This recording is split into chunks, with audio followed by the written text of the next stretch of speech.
Salut tout le monde, j'espère que vous allez bien. Aujourd'hui, on va s'intéresser à un phénomène qui prend de plus en plus d'ampleur, l'attractivité du Maroc. On ne parle pas seulement des touristes, mais bien d'un flux croissant de professionnels et d'investisseurs qui choisissent de s'y installer durablement. Des Français, bien sûr, mais aussi de plus en plus d'Espagnols, de professionnels venus de pays d'Afrique subsaharienne et même des investisseurs des pays du Golfe. Tous semblent trouver au Maroc quelque chose qu'ils ne trouvent pas ailleurs. Cette tendance est d'autant plus marquante quand on la compare à ses voisins immédiats. Le royaume chérifi est devenu une destination de choix, un véritable aimant à talent sur le continent africain. Les chiffres parlent d'eux-mêmes. La communauté française y est l'une des plus importantes hors d'Europe, et les arrivées se diversifient. On voit des entrepreneurs, des cadres supérieurs, des consultants, mais aussi des retraités, tous attirés par les promesses du pays. C'est une dynamique qui soulève une question essentielle et qui sera le cœur de notre vidéo aujourd'hui. Alors, pourquoi le Maroc ? Qu'est-ce qui fait que ce pays séduit autant de talents étrangers ? Bien plus, semble-t-il, que ses voisins comme la Tunisie ou l'Algérie. Est-ce une question d'opportunité économique, de qualité de vie, ou y a-t-il des raisons plus profondes, liées à la stabilité et à la vision stratégique du pays ? C'est ce qu'on va décrypter ensemble, point par point, pour comprendre les ressorts de ce succès. Restez bien jusqu'à la fin, car on va voir que le Maroc a su construire un modèle unique. Pour commencer, le premier facteur qui revient systématiquement quand on interroge les expatriés, c'est la stabilité. Dans une région qui a connu de nombreux bouleversements ces dernières années, le Maroc fait figure d'îlot de paix et de sécurité. Cette perception n'est pas qu'un sentiment, elle est ancrée dans une réalité politique et sociale qui rassure. Les étrangers qui s'y installent, que ce soit pour travailler ou pour y passer leur retraite, recherchent avant tout un environnement sûr pour eux et leurs familles. C'est un prérequis fondamental que le Maroc a su garantir et cultiver au fil des décennies. Cette sécurité est complétée par une tolérance religieuse et culturelle bien réelle. Le Maroc est un pays musulman, mais il a une longue tradition de coexistence avec d'autres communautés, notamment juives et chrétiennes. Cette ouverture se ressent au quotidien et facilite grandement l'intégration des étrangers. Ils ne se sentent pas comme des intrus, mais plutôt comme des invités dans une société plurielle et accueillante. Cette atmosphère de respect mutuel est un atout considérable, surtout pour ceux qui viennent de sociétés européennes où les débats sur l'identité sont souvent tendus. Au-delà de la stabilité politique, il y a la modernité des infrastructures. Le Maroc a massivement investi ces 20 dernières années pour se doter d'un réseau de transport de premier plan. On peut citer le TGV, unique en Afrique, qui relie Tanger à Casablanca en un peu plus de 2 heures. Ou encore, les autoroutes qui quadrillent le pays et les aéroports internationaux modernes comme celui de Mohamed V. Ces infrastructures facilitent non seulement la vie quotidienne, mais aussi les affaires, en connectant efficacement les grands pôles économiques du pays. Cette modernisation se voit aussi dans le développement urbain. Des villes comme Casablanca et Marrakech sont de véritables métropoles dynamiques, offrant un cadre de vie qui n'a rien à envier à certaines villes européennes. On y trouve des quartiers d'affaires flambant neufs, des centres commerciaux modernes, des résidences de haut standing et une offre culturelle et de loisirs très riche.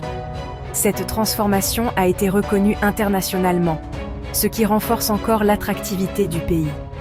Ce n'est donc pas un hasard si, selon le classement Mercer de 2025 sur la qualité de vie, Casablanca et Marrakech figurent parmi les villes les plus attractives du continent africain pour les expatriés.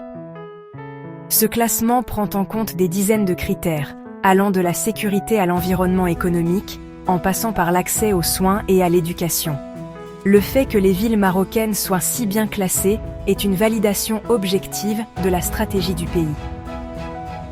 Pour un expatrié, choisir le Maroc, c'est donc opter pour un pays qui combine la sécurité d'un État stable, la richesse d'une culture ouverte et le confort d'infrastructures modernes. C'est ce triptyque qui constitue la base sur laquelle tout le reste vient se greffer, et qui fait du royaume un choix presque naturel pour beaucoup. C'est une promesse de sérénité et de modernité qui est particulièrement recherchée aujourd'hui. Le deuxième pilier de l'attractivité marocaine, et non des moindres, est d'ordre économique et fiscal. Le Maroc a compris depuis longtemps que pour attirer les capitaux et les talents, il fallait proposer un cadre réglementaire et financier incitatif. Le pays a donc mis en place une série de mesures spécifiquement conçues pour les investisseurs étrangers et les expatriés, en particulier les retraités. C'est une politique pragmatique qui vise à rendre l'installation au Maroc non seulement agréable, mais aussi financièrement intelligente. Pour les investisseurs étrangers, le Maroc offre des avantages significatifs. La création d'entreprises est simplifiée et des zones franches, comme celle de Tanger Med, permettent de bénéficier d'exonérations fiscales pendant plusieurs années. Le statut de Casablanca Finance City est un autre exemple parfait. Les entreprises qui obtiennent ce label bénéficient d'une fiscalité très avantageuse sur leurs bénéfices et leurs dividendes, ainsi que de facilités administratives. C'est un argument de poids pour les multinationales qui cherchent à implanter leur siège régional. Mais ce ne sont pas seulement les grandes entreprises qui sont ciblées. Les entrepreneurs individuels et les PME trouvent aussi un environnement propice. Le gouvernement a lancé plusieurs programmes de soutien à l'investissement, et la législation du travail est relativement flexible. De plus, le coût de la main-d'œuvre qualifiée reste compétitif par rapport à l'Europe, ce qui permet de développer des projets ambitieux avec un budget maîtrisé. Le message envoyé est clair: si vous avez un projet, le Maroc vous aidera à le réaliser. Un autre groupe très courtisé par le Maroc est celui des retraités étrangers.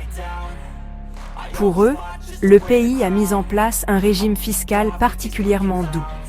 Un retraité qui transfère sa pension au Maroc peut bénéficier d'un abattement très important sur ses revenus, ce qui réduit considérablement son impôt. Concrètement, cela signifie un pouvoir d'achat bien plus élevé qu'en France ou en Belgique, par exemple. Cette mesure a eu un effet d'appel massif, et de nombreux retraités européens ont fait le choix de venir passer leurs vieux jours au soleil.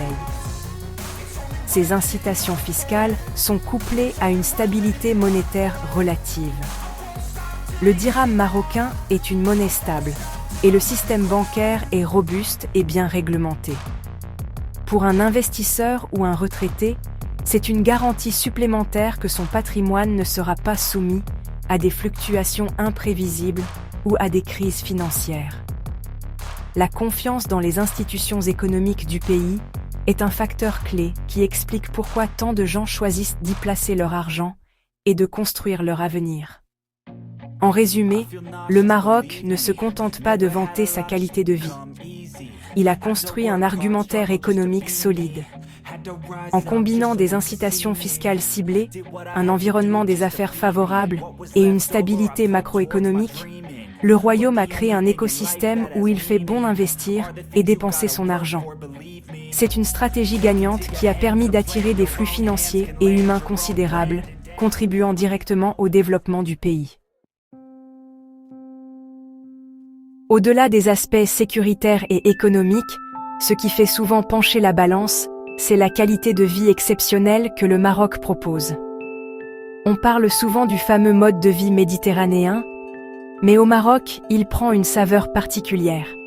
C'est un mélange de douceur de vivre, de convivialité et d'un rapport au temps souvent moins stressant qu'en Occident.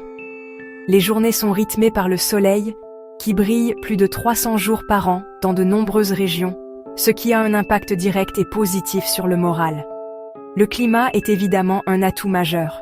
Que l'on préfère la douceur océanique d'Essaouira, la chaleur sèche de Marrakech ou le climat plus tempéré de Rabat, il y en a pour tous les goûts. Cette météo clémente permet de profiter d'activités en extérieur toute l'année. Golf, surf, randonnée dans l'Atlas, ou tout simplement prendre un café en terrasse en plein mois de janvier. Pour beaucoup d'Européens habitués à de longs hivers gris, C'est un luxe inestimable qui change radicalement le quotidien. Pour les familles qui s'expatrient, la question de l'éducation est centrale. Le Maroc a très bien répondu à cette demande en développant un réseau dense d'écoles internationales. On trouve des établissements suivant le cursus français, mais aussi américain, espagnol ou belge, principalement dans les grandes villes comme Casablanca, Rabat, Marrakech ou Tanger. Ces écoles offrent un enseignement de haute qualité, souvent dans un cadre multiculturel, ce qui permet aux enfants d'expatriés de poursuivre leur scolarité sans rupture et de s'ouvrir au monde. La connectivité est un autre point fort souvent sous-estimé. Le Maroc dispose d'une des meilleures infrastructures de télécommunications d'Afrique. L'accès à Internet haut débit, et notamment à la fibre optique, est largement répandu dans les zones urbaines. Pour les digital nomades, les entrepreneurs du web, ou simplement pour rester en contact avec ses proches, c'est un confort essentiel. On peut travailler efficacement depuis son domicile à Casablanca, tout en étant en visioconférence avec Paris ou New York, sans aucun problème. Et tout cela, pour un coût de la vie qui reste très raisonnable par rapport aux standards européens. Bien que les prix aient augmenté ces dernières années, notamment dans l'immobilier de certaines niches, le pouvoir d'achat d'un expatrié reste globalement bien plus élevé qu'en France. Se loger, se nourrir, sortir au restaurant, avoir du personnel de maison. Tout cela est beaucoup plus accessible. C'est cet équilibre entre une haute qualité de service et un coût maîtrisé qui rend le Maroc si attractif. C'est pourquoi de très nombreux retraités européens, comme on l'a déjà évoqué, choisissent le Maroc. Ils peuvent y vivre une retraite confortable, voire luxueuse, avec une pension qui leur permettrait à peine de joindre les deux bouts dans leur pays d'origine. Ils trouvent au Maroc non seulement un avantage financier, mais aussi un cadre de vie plus sain, une vie sociale riche et un sentiment de bien-être général. C'est la promesse d'une deuxième vie plus douce et plus ensoleillée. Si le Maroc séduit les retraités et les familles pour sa qualité de vie, il attire tout autant les entrepreneurs et les entreprises pour une raison bien plus stratégique, sa position de hub vers l'Afrique. Le royaume a su capitaliser sur sa stabilité politique et sa situation géographique exceptionnelle, à la croisée des chemins entre l'Europe, le Moyen-Orient et le reste du continent africain. Pour une entreprise qui veut se développer sur les marchés africains en pleine croissance, s'implanter au Maroc est devenu un choix stratégique évident. Le Maroc a patiemment tissé un réseau d'accords de libre-échange qui lui donne un accès privilégié à un marché potentiel de plus d'1 milliard de consommateurs. Le pays est notamment membre de la zone de libre-échange continentale africaine et a signé des accords bilatéraux avec de nombreux pays du continent. Concrètement, cela signifie qu'une entreprise qui produit au Maroc peut exporter ses biens vers plus de 50 marchés africains avec des droits de douane réduits ou nuls. C'est franchement un avantage compétitif énorme. Cette stratégie économique s'est doublée d'une diplomatie économique très active, menée au plus haut niveau de l'État. Le Maroc a renforcé ses liens politiques et économiques avec de nombreux pays d'Afrique de l'Ouest et d'Afrique centrale. De grandes entreprises marocaines, dans les secteurs de la banque, des télécoms ou du BTP, sont devenues des leaders panafricains. Cette présence marocaine sur le terrain facilite l'implantation des entreprises étrangères qui choisissent le Maroc comme base. C'est pourquoi de nombreuses multinationales, notamment françaises, espagnoles et américaines, ont choisi d'installer leur hub régional à Casablanca. Plutôt que de gérer leurs opérations africaines depuis Paris ou Dubaï, elles le font depuis le Maroc. C'est plus proche géographiquement, culturellement et souvent plus efficace. Casablanca Finance City a été spécialement créé pour accueillir ces sièges régionaux, en leur offrant un écosystème complet, fiscalité attractive, vivier de talents multilingues et une excellente connectivité aérienne avec toutes les capitales africaines. Pour un entrepreneur étranger, s'installer au Maroc, ce n'est donc pas seulement s'installer dans un marché de 37 millions d'habitants. C'est prendre position sur un tremplin qui offre un accès facilité à l'ensemble d'un continent en pleine mutation économique. C'est bénéficier de l'expertise marocaine sur les marchés africains, de ses réseaux et de sa bonne image. Le Maroc n'est plus seulement une destination, c'est une plateforme, une base de lancement. Cette dimension stratégique est cruciale pour comprendre l'attractivité du Maroc aujourd'hui. Le pays ne se vend pas seulement sur son présent, mais aussi sur son avenir et celui du continent africain. Il offre une vision, celle d'un développement partagé et d'une coémergence. Pour les professionnels et les investisseurs qui ont une vision à long terme, cet argument est souvent le plus convaincant de tous. Finalement, si le Maroc séduit autant, c'est peut-être parce qu'il incarne une forme d'équilibre. C'est un pays de juste milieu qui parvient à offrir le meilleur de plusieurs mondes sans tomber dans les extrêmes. C'est cette position nuancée qui en fait une option si viable pour une grande diversité de profils d'expatriés. Le Maroc n'est pas une solution parfaite en tout point, mais il représente un compromis remarquablement réussi entre des aspirations parfois contradictoires. Prenons la comparaison avec d'autres destinations prisées des expatriés. D'un côté, on a des hubs comme Dubaï. C'est ultra-moderne, sécurisé, fiscalement très avantageux, mais aussi extrêmement cher, parfois perçu comme artificiel et avec un climat difficile une bonne partie de l'année. Le coût de la vie à Dubaï, notamment pour le logement et l'éducation, est prohibitif pour beaucoup. Le Maroc, lui, offre un haut niveau de confort et de modernité, mais à un coût beaucoup plus accessible. De l'autre côté, on trouve de nombreux pays, y compris en Afrique, qui offrent des opportunités économiques potentiellement énormes et un coût de la vie très bas. Cependant, cette attractivité est souvent contrebalancée par une instabilité politique, des infrastructures défaillantes ou un climat des affaires plus complexe et imprévisible. Pour un expatrié avec une famille, le risque perçu peut être trop élevé. Le Maroc, grâce à sa stabilité, évite cet écueil. Le royaume a donc su se positionner intelligemment dans cet entre-deux. Il offre un niveau de sécurité et de développement des infrastructures qui le rapproche des standards occidentaux, tout en conservant un coût de la vie et une authenticité culturelle qui le distingue. C'est un compromis entre le confort et l'opportunité. On peut y monter un business ambitieux tout en profitant d'un tagine dans un riad authentique le week-end. C'est ce mélange qui est si unique. Cet équilibre se retrouve aussi dans le rapport entre tradition et modernité. Le Maroc est un pays fier de son histoire millénaire, de ses traditions et de son artisanat. Mais ce n'est pas un pays musée. C'est aussi une nation résolument tournée vers l'avenir, qui innove dans les énergies renouvelables, la technologie et l'industrie. Un expatrié peut donc vivre une expérience culturelle riche et dépaysante, tout en bénéficiant des services et des technologies d'un pays moderne. En fin de compte, le Maroc est devenu une sorte de valeur sûre de l'expatriation. Il ne promet pas la lune, mais il délivre sur l'essentiel: la sécurité, une bonne qualité de vie, de réelles opportunités économiques, et tout cela dans un cadre culturel riche et accueillant. C'est ce savant dosage qui explique pourquoi tant de Français, d'Espagnols, d'Africains et d'autres nationalités y trouvent de leur compte. Le Maroc n'est ni trop cher, ni trop instable, ni trop occidental, ni trop déroutant. C'est tout simplement, pour beaucoup, le juste milieu parfait. Voilà, on a fait un tour d'horizon assez complet des raisons qui font du Maroc une terre d'accueil si prisée. Entre sa stabilité politique, ses avantages économiques, sa qualité de vie exceptionnelle et son rôle de porte d'entrée vers l'Afrique, le royaume a su développer un modèle unique qui attire des profils très variés. Ce n'est pas le fruit du hasard, mais bien le résultat d'une vision stratégique sur le long terme qui semble porter ses fruits aujourd'hui.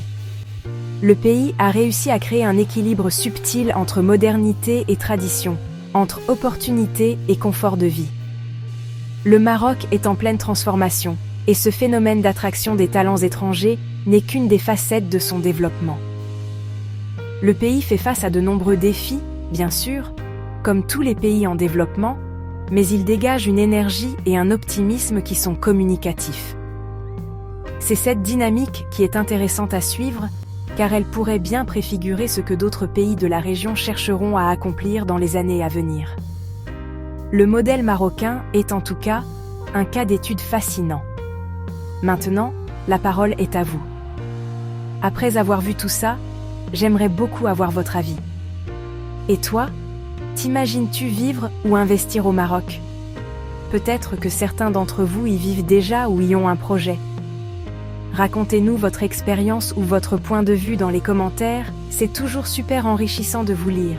Et si vous voulez continuer à mieux comprendre les transformations du royaume et d'autres sujets d'actualité, n'oubliez pas de vous abonner et d'activer la cloche pour ne rien manquer. Merci d'avoir regardé, et à très bientôt pour une nouvelle vidéo.